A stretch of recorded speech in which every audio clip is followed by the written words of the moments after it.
Bismillahirrahmanirrahim. Assalamualaikum warahmatullahi wabarakatuh. Perkenalkan, saya Sri Handayani Bakri. Saya adalah dosen pada Prodi D3 Kebidanan Fakultas Kedokteran dan Ilmu Kesehatan Universitas Muhammadiyah Makassar. Di video kali ini saya akan menjelaskan tentang teknik pembelajaran yang saya gunakan dalam mata kuliah Etika dan Hukum Kesehatan. Mata kuliah Etika dan Hukum Kesehatan dengan kode mata kuliah CW 0910045152 merupakan mata kuliah wajib program studi, di mana mata kuliah ini dengan bobot 2 SKS, 1 SKS teori dan 1 SKS praktik yang ditempuh pada semester 2. Pada mata kuliah ini dibebankan 6 capaian pembelajaran lulusan yang terdiri dari sikap, keterampilan umum, pengetahuan, dan keterampilan khusus. Capaian pembelajaran lulusan pada mata kuliah ini yaitu 1. Taat hukum dan disiplin dalam kehidupan bermasyarakat dan bernegara. Menjalankan praktik kebidanan sesuai dengan kompetensi, kewenangan, dan kode etik profesi.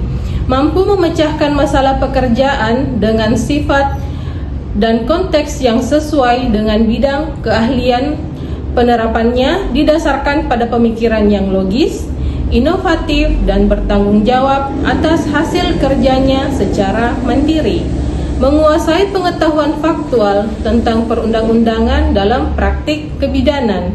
Mampu melakukan asuhan kebidanan pada kehamilan, persalinan normal, pasca persalinan normal, bayi dan balita normal sesuai kompetensi bidang vokasi. Mampu mengidentifikasi penyimpangan, kelainan pada kasus kehamilan, persalinan, pasca persalinan, bayi baru lahir, dan balita. Setelah mahasiswa menempuh mata kuliah ini, diharapkan mahasiswa mencapai beberapa capaian pembelajaran mata kuliah, yaitu mampu menjelaskan konsep dasar etika, mampu mempraktekkan prinsip etika dan moralitas dalam pelayanan kebidanan, mampu menjelaskan etika moral dan nilai dalam praktik kebidanan, di mana salah satu subcapaian pembelajaran mata kuliahnya adalah hak dan kewajiban bidan dan pasien.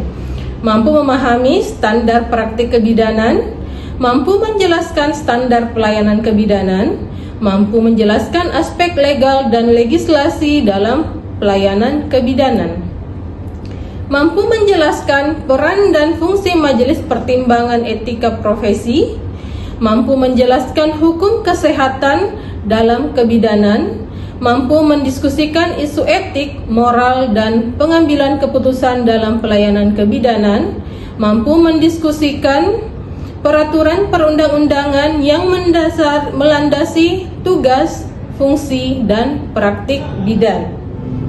Mampu menjelaskan standar kompetensi dan kewenangan bidan, serta yang terakhir mampu mendiskusikan peraturan yang terkait kebidanan secara profesional. Adapun bahan kajian dalam mata kuliah ini adalah etika dan kode etik profesi bidan. Yang kedua, hukum dan perundang-undangan terkait dalam pelayanan kebidanan. Mata kuliah ini adalah mata kuliah yang ditempuh dalam 14 kali pertemuan, belum termasuk ujian tengah semester dan ujian akhir semester. Referensi yang digunakan dalam mata kuliah ini menggunakan textbook terbaru dan beberapa jurnal penelitian terkait. Berikut saya akan menjelaskan bagaimana metode yang saya gunakan dalam perkuliahan berlangsung, yaitu menggunakan metode DIA, yaitu Delivery, Interaction, dan Assessment. Pertama, terkait metode delivery. Delivery berkaitan dengan bagaimana saya menyampaikan materi kepada mahasiswa agar mudah dipahami, baik itu melalui quiz, small group discussion, dan problem based learning. Kemudian interaction, bagaimana saya melakukan interaksi dengan mahasiswa dan interaksi antara mahasiswa satu dengan mahasiswa yang lainnya serta mendorong peran aktif antara mahasiswa dan dosen untuk saling berdiskusi. Metode asesmen yang saya gunakan yaitu bagaimana saya memberikan tugas kepada mahasiswa serta menilai hasil belajar mahasiswa. Asesmen yang digunakan adalah tugas 40%, kuis 20%, ujian tengah semester 20%, ujian akhir semester 20%. Berikut ini adalah video pembelajaran yang digunakan dalam metode DII. Selamat menyaksikan. Bismillahirrahmanirrahim. Assalamualaikum warahmatullahi wabarakatuh. Waalaikumsalam warahmatullahi wabarakatuh. Alhamdulillahirabbil alamin wa bihi nasta'in ala umuri dunya waddin. Wassalatu wassalamu ala asyrafil anbiya'i wal mursalin sayyidina Muhammad wa ala alihi washabihi ajmain amma ba'd. Alhamdulillah, puji syukur kita panjatkan kehadirat Allah Subhanahu wa taala. Hari ini kita dapat bertemu kembali guna mengikuti perkuliahan kita yaitu mata kuliah etika dan hukum kesehatan. Tak lupa pula kita kirimkan salamat kepada baginda Nabiullah Muhammad SAW. Nabi yang senantiasa menjadi uswatun hasanah bagi kita semua. Adik-adik sekalian, bagaimana kabarnya semua? Alhamdulillah, Ibu. Ya, alhamdulillah dalam keadaan baik. Adik-adik sekalian, sebelum kita memulai perkuliahan kita pada pagi hari ini, ada baiknya untuk kita berdoa terlebih dahulu. Mari kita berdoa menurut ajaran dan kepercayaan kita masing-masing. Berdoa dimulai.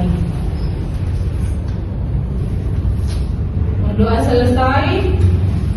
Adik-adik sekalian, untuk pertemuan hari ini yaitu pertemuan keempat, kita akan membahas tentang etika dan nilai dalam praktik kebidanan, ya, di mana subjek PMK-nya itu adalah mahasiswa mampu menjelaskan tentang hak dan kewajiban bidan dan pasien.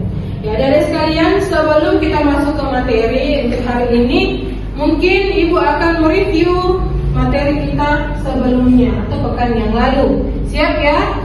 Nah, pertanyaannya Ibu, apakah ciri-ciri dari seorang profesional? Ada yang bisa menjelaskan? Adik saya, Bu. Ya, silakan. Baik, terima kasih atas kesempatan yang diberikan kepada saya. Baik, ciri-ciri profesional yang ditemukan oleh beberapa pakar, salah satunya Raka Joni pada tahun 1980, bahwasannya seseorang profesional harus memiliki ciri-ciri. Yang pertama, menguasai visi yang mendasari keterampilan. Yang kedua, menguasai kawasan filosofi. Yang ketiga, mempunyai pertimbangan nasional. Dan yang keempat, memiliki sifat yang positif serta mengembangkan mutu kerja. Baik, itu saja, Bu. Iya, terima kasih Nurul Hafizah, betul sekali ya. Ya, untuk yang berikutnya ada lagi yang bisa menjelaskan? Ya, silahkan Risma. Adapun ciri-ciri profesional menurut SKE adalah terkait dengan pekerjaan seumur hidup, mempunyai motivasi yang kuat, mengetahui apa yang baik untuk klien, dan membentuk perkumpulan profesi peraturan untuk profesi. Iya, Masya Allah, bagus sekali ya. Nah, itu tadi sudah benar yang disampaikan oleh temannya. Ya, untuk pertanyaan kedua, adakah yang bisa menjelaskan bagaimana perilaku etis seorang profesional? Baik, saya Ibu. Ya, silakan Bella. Perilaku etis seorang profesi itu harus bermoral tinggi, berlaku jujur, tidak memberikan janji yang berlebihan, memegang teguh etika profesi, mengenal batas-batas pengetahuan. Iya, betul sekali ya yang disampaikan oleh Bella. Nah, Ibu menganggap bahwa pertemuan kita pekan lalu sudah dipahami dengan baik. Ya, adik-adik sekalian, untuk materi hari ini kita akan membahas tentang hak dan kewajiban bidan, ya, serta hak dan kewajiban pasien. Ya, sebelum kita masuk, apakah ada yang ingin bertanya? Sampai saya Ibu. Ya, silakan. Baik, pertanyaan saya, apakah pentingnya seorang bidan mempelajari hak dan kewajiban bidan dan pasien? Ya, bagus sekali pertanyaan dari Miftahul Jannah ya. Jadi sebelum kita masuk, Miftahul Jannah sudah memikirkan apa yang menjadi urgensi atau pentingnya diketahui hak dan kewajiban bidan dan pasien. Ya, nah untuk jawaban dari Miftahul Jannah itu nanti akan kita jawab di akhir perkuliahan. Ya, nanti kita akan menjelaskan terlebih dahulu tentang hak dan kewajiban bidan dan pasien. Adik-adik sekalian, sebelum kita masuk ke materi hak dan kewajiban bidan dan pasien, mungkin terlebih dahulu kita akan membahas tentang apa itu hak dan apa itu kewajiban. Ya, adik-adik sekalian, ya kita akan berbicara tentang hak dan kewajiban terlebih dahulu. Hak adalah semua yang diperoleh oleh seorang warga negara, baik itu dalam bentuk kekuasaan maupun kewenangan. Ya, sedangkan kewajiban adalah sesuatu yang mutlak atau harus dilakukan oleh seseorang, ya, atau seorang warga negara. Ya, adik-adik sekalian, sekarang kita masuk lebih spesifik tentang hak dan kewajiban bidan maupun pasien. Ya, silahkan lihat di slide hak bidan. Ya, jadi yang pertama, apa sih yang menjadi hak kita sebagai seorang bidan? Itu adalah mendapatkan perlindungan hukum. Ya, itu dikemukakan bahwa seorang bidan berhak memperoleh perlindungan hukum. Perlindungan hukum dalam artian ketika dia melaksanakan tugasnya dan telah melakukan sesuai dengan kompetensi, ya sesuai dengan kewenangan, dan terjadi misalnya ketidakpuasan dari pasien, ya, atau misalnya terjadi pengaduan oleh pasien, maka kita dapat dilindungi oleh hukum, ya. Nah, kemudian yang kedua, menolak keinginan klien atau pihak lain. Nah, ini menolak dalam artian seperti apa? Ya, jadi seorang bidan ini berhak menolak jika bertentangan dengan kode etik, ya, bertentangan dengan standar profesi, standar pelayanan, ya, standar prosedur operasional dan ketentuan perundang-undangan. Yang ketiga, memperoleh informasi yang benar, jelas, jujur dan lengkap dari klien, pasien atau keluarganya. Ya, jadi bidan berhak memperoleh itu. Kenapa? Karena hal itu atau informasi itu dapat bidan gunakan nantinya untuk menentukan diagnosa. Ya, menentukan diagnosa pada pasiennya, ya, dan merencanakan asuhan apa yang akan diberikan. Kalau pasien memberikan informasi yang salah, takutnya nanti bidan akan mendiagnosa salah dan memberikan asuhan yang salah juga. Ya, seperti itu. Keempat, menerima imbalan jasa. Ya, jadi ini sudah jelas diatur bahwa bidan adalah pemberi pelayanan, ya, pemberi jasa kepada pasiennya, kepada masyarakat, ya, secara kemudian dengan jasa yang diberikan itu bidan berhak memperoleh imbalan jasa, ya. Nah, baik itu dalam bentuk dalam bentuk uang, ya, kemudian dalam bentuk penghargaan, ya, seperti itu. Nah, kemudian memperoleh fasilitas kerja. Bisa tidak bidan bekerja tanpa ada fasilitas? Tidak. Bisa tidak kita bekerja atau menolong persalinan tanpa adanya alat partus? Tidak bisa, ya. Bisa kita merujuk pasien kita tanpa adanya ambulans? Tidak. Ya, atau ada kendaraan? Tidak bisa, ya. Jadi bidan dalam bertugas itu harus didukung oleh fasilitas yang lengkap dengan fungsi yang baik, ya. Nah, kemudian yang keenam, mendapatkan kesempatan untuk pengembangan profesi, ya. Jadi kita kembali bahwa belajar itu sepanjang hayat. Belajar itu bukan hanya nanti kita menjadi bidan, kita belajar tidak. Setelah kita selesai di sekolah kebidanan, ya, di D3 kebidanan, yaitu kita harus terus belajar untuk mengembangkan kita punya potensi diri, mengembangkan kita punya potensi diri sebagai seorang bidan, ya. Itulah tadi 6 hak bidan. Kita masuk apa yang menjadi kewajiban seorang bidan. Ya, yang pertama memberikan pelayanan, ya. Jadi ini sudah wajib, ya. Karena kita adalah seorang bidan pemberi pelayanan, maka kita wajib memberikan pelayanan. Pelayanan yang seperti apa? Nah, ini pelayanan yang sesuai dengan kompetensi kita. Ya. Nah, kompetensi kita itu sebagai ahli media kebidanan telah diatur dalam Kemenkes 320 tahun 2020 tentang standar profesi bidan.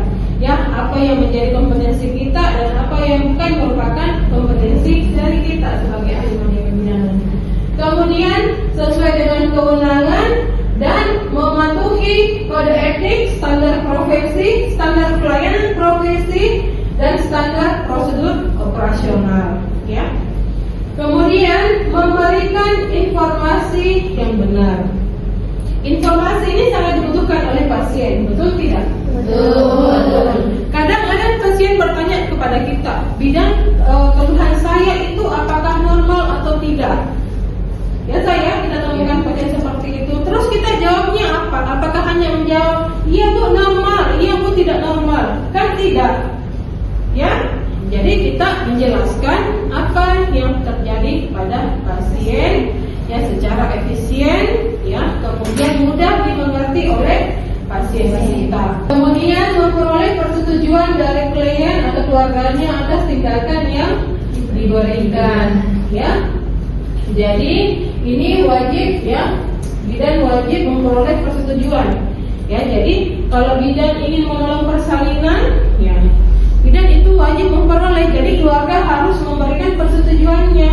Misalnya, ya istrinya sudah mau melahirkan, sudah mau ditolong oleh bidan, ya.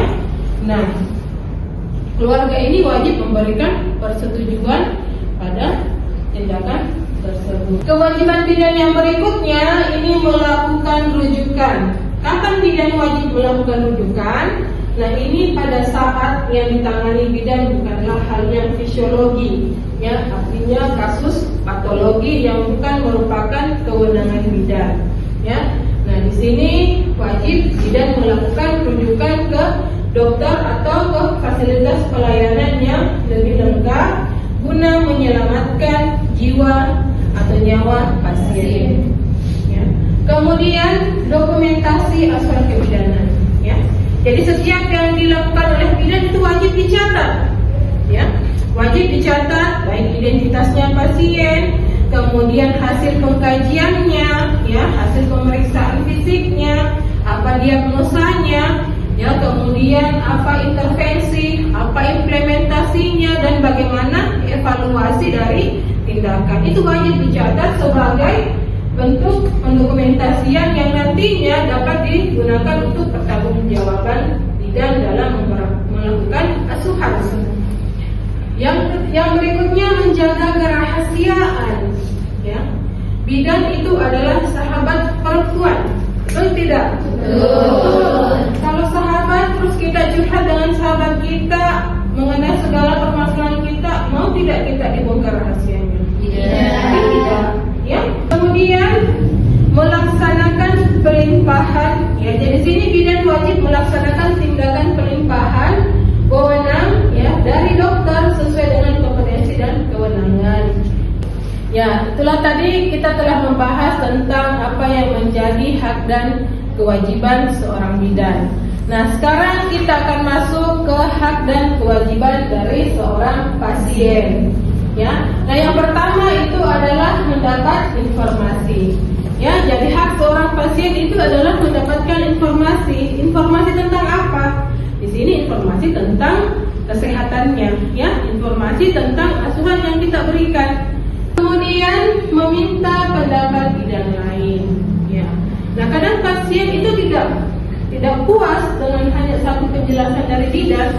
Ya, jadi pasien berhak bertanya ke bidan yang lain atau dia memeriksakan diri dengan bidan lain. Itu tidak apa-apa, ya, itu hak pasien untuk mendapatkan second opinion, ya, atau pendapat lain dari bidan, ya. Nah, selanjutnya mendapat pelayanan, ya. Pasien datang kepada bidan itu untuk dilayani, betul tidak? Betul, ya, untuk mendapat pelayanan, ya. Kalau dia tidak butuh pelayanan, untuk apa dia datang ke kita? Ya, karena pasien kita punya sesuatu mungkin yang menjadi masalahnya, menjadi keluhannya. Ketika dia datang ke tempat kita, ya maka kita wajib untuk memberikan pelayanan. Kemudian memberi persetujuan, ya. Jadi pasien memberi persetujuan atau penolakan. Ya, mungkin pernah kita dapatkan ada pasien yang menolak untuk dilakukan tindakan. Pernah ya? Ya, itu haknya pasien. Ya, dia menolak untuk dilakukan tindakan. Nah, hal ini bisa diberikan pasien ya ketika kita sudah memberikan penjelasan terlebih dahulu. Selanjutnya, memperoleh jaminan kerahasiaan klien. Ya, jadi ini hak klien untuk rahasianya terjaga. Ya, apapun tentang klien tidak boleh kita mengungkapkan kepada siapapun yang tidak diinginkan oleh pasien, kecuali itu dibutuhkan oleh pengadilan sebagai kesaksian, misalnya dalam suatu permasalahan yang dibawa ke ranah hukum. Ya, nah sekarang kita akan berbicara tentang kewajiban pasien. Ya, jadi apa yang pasien harus lakukan. Ya, hak tadi apa yang harus pasien dapatkan. Sekarang apa yang wajib, apa yang harus pasien lakukan. Pasien harus jujur. Ya, jadi kejujuran bukan hanya ada pada diri bidan, tapi ada pada diri pasien juga. Ya, pasien harus jujur mengenai kondisinya. Nah, kemudian pasien wajib mematuhi saran dan petunjuk bidan dalam memberikan pelayanan. Ya. Ini lebih terkait pada apa yang dianjurkan oleh bidan. Ya, patuh. Jadi sudah dikaji oleh bidan, sudah ditentukan apa diagnosanya, ya. Kemudian bidan melakukan intervensi. Kemudian memenuhi biaya. Ya. Nah, dalam hal biaya ini sebenarnya pasien sebagian besar sudah terbantukan oleh BPJS ya, jadi Badan Penjamin Kesejahteraan Sosial. Nah, ini oleh pemerintah ya. Jadi sebagian besar tindakan yang diberikan ini sudah ada jaminan kesehatannya. Namun tidak menutup kemungkinan ada hal-hal yang tidak tertanggung oleh BPJS ya. Makanya pada ibu hamil itu biasa kita mengingatkan untuk ada namanya tabulin, tabungan ibu bersalin, ya, tabungan ibu bersalin. Jadi selama kehamilan itu ibunya menabung untuk mempersiapkan persalinannya. Kemudian mematuhi ketentuan, ya. Nah, mematuhi ketentuan ini yang berlaku di fasilitas kesehatan. Ada yang biasa jalan-jalan ke rumah sakit atau ke puskesmas? Biasa ya? Ya, ada biasa kita lihat di pamflet yang ditempel-tempel di dinding hak dan kewajiban pasien, ya, atau peraturan di rumah sakit, ya. Nah, itu sengaja ditempel agar mudah untuk diketahui dan dijalankan, ya. Itulah tadi hak dan kewajiban dari bidan dan pasien yang telah kita jelaskan bersama. Tadi kita kembali ke pertanyaan awal oleh temannya. Bu, apa sih pentingnya kita mengetahui hak dan kewajiban dari bidan dan pasien? Nah, berdasarkan pemaparan tadi Ibu, ada yang bisa menjelaskan apa yang menjadi, apa pentingnya kita mengetahui hak dan kewajiban dari pasien? Saya Ibu. Ya, silakan Fitriani. Baik, sebelumnya saya ucapkan terima kasih karena telah memberikan saya kesempatan untuk menyimpulkan tentang dari pertanyaan dari saudari Miftah tentang pentingnya mempelajari hak dan kewajiban pasien. Pentingnya itu agar bidan mampu memberikan asuhan kebijakan profesional sesuai dengan kompetensinya serta terus meningkatkan mutu pelayanan kebijakan dan pasien merasa puas atas mutu pelayanan kebijakan yang diberikan sehingga meningkatkan derajat kesehatan baik pasien serta keluarganya. Dari sekalian tadi temannya sudah menjelaskan dengan baik, ya, pertanyaan Fitriani sudah menjelaskan dengan baik pertanyaan dari Mika, apa yang menjadi atau apa pentingnya kita mempelajari hak dan kewajiban bidan dan pasien, ya. Nah, sekarang Ibu ingin mengetahui pemahaman kalian tentang pertemuan kita hari ini. Ada yang bisa mengulang apa yang menjadi hak dan kewajiban bidan dan hak kewajiban pasien? Ada? Ibu. Ya, silahkan Jihan. baik. Adapun hak bidan yaitu yang pertama mendapat perlindungan hukum, kemudian yang kedua memperoleh informasi yang benar, jelas, jujur dan lengkap dari klien atau pasien atau keluarganya, kemudian menolak keinginan klien atau pihak lain, kemudian menerima imbalan jasa, memperoleh fasilitas kerja dan mendapatkan kesempatan untuk mengembangkan profesi. Iya, betul sekali ya yang disampaikan oleh Jihan, Masya Allah. Ya, untuk berikutnya ada lagi yang bisa menyebutkan apa yang menjadi kewajiban bidan. Tadi Jihan sudah menjelaskan tentang hak. Ya, Afni, silakan. Adapun kewajiban bidan yaitu memberikan pelayanan dan memberikan informasi yang benar dan memperoleh persetujuan dari klien atau keluarga atas tindakan yang diberikan. Iya, bagus sekali Afni. Nah, selanjutnya apa yang menjadi hak dan kewajiban dari pasien? Siapa yang bisa menjadi hak pasien? Siapa? Saya, Bu. Ya, Fitriani lagi. Silakan. Baik, yang menjadi hak pasien itu yang pertama mendapatkan informasi, mendapatkan pelayanan, memperoleh jaminan kerahasiaan klien, meminta pendapat bidan lain dan memberi persetujuan. Ya, bagus sekali Fitriani. Ya, saya mau yang lain yang belum pernah menjelaskan, silakan. Siapa? Siksta mungkin? Ya, silakan Siksta. Apa yang menjadi kewajiban pasien, Siksta? Jadi untuk kewajiban pasien itu yang pertama jujur, patuh, memenuhi biaya dan mematuhi ketentuan. Iya, ya, alhamdulillah semua sudah menjawab dengan baik dan benar. Jadi Ibu bersyukur ya untuk materi kita pada hari ini dapat dipahami dengan baik. Jadi sekalian untuk pertemuan pekan depan itu untuk pertemuan kelima. Nah, ini Ibu ada oleh-oleh yang bisa dibawa ke rumah ya. Ini tugas rumah ya. Nah, buatlah makalah tentang standar praktik kebidanan. Ya, di mana ya makalah ini yang ada disusun itu berisikan ya sampul, kata pengantar, daftar isi. Ya, bab 1 berisi pendahuluan, kemudian bab 2 berisi tinjauan teori, bab 3 berisi kesimpulan dan saran.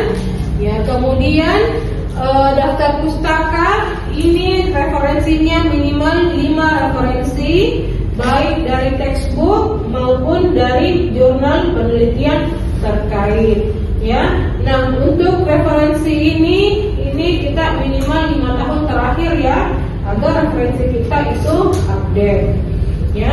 Nah, untuk makalah ini dapat dikumpulkan ini 1 pekan ke depan ya, dikirim ke alamat email Ibu ya. Ini Ibu sudah sertakan email Ibu. Nah, untuk pertemuan kita pada hari ini ya Ibu cukupkan ya. Semoga apa yang kita kerjakan pada hari ini dapat bernilai ibadah di sisi Allah Subhanahu wa Ta'ala. Dan satu pesan Ibu, tolong mari kita sama-sama untuk terus meningkatkan motivasi kita dalam belajar ya. Karena belajar itu adalah sepanjang hayat ya. Jadi seperti dalam sebuah hadis mengatakan bahwa utlubil ilma minal mahdi ilal lahdi ya. Jadi tuntutlah ilmu dari buayan hingga ke liang lahat ya. Nah, sebagai penutup marilah kita sama-sama menutup perkuliahan ini ya dengan membaca alhamdulillah. Alhamdulillah. Terima kasih atas perhatiannya. Wabillahi taufiq wal hidayah.